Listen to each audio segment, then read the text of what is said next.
Every time you scroll and compare, you chip away at your self-worth.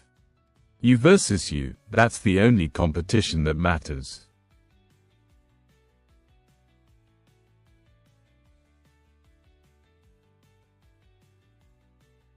Saying sorry for things that aren't your fault makes you seem smaller than you are.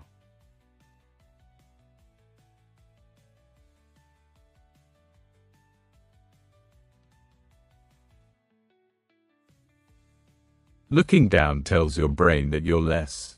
Chin up, eyes forward, that's how confidence walks in.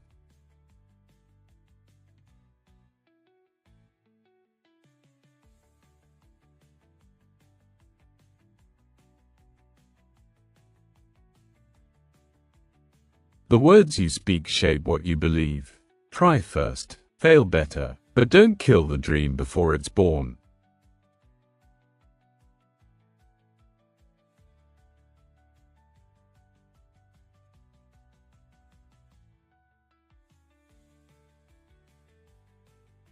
You can't grow in toxic soil. Cut the noise. Protect your peace. At the end, ditch these habits and rebuild your confidence, one mindset shift at a time. Which one are you breaking free from today? Drop it in the comments. And if this helped you, like, share, and subscribe. We're in this together. #DrawnToChange.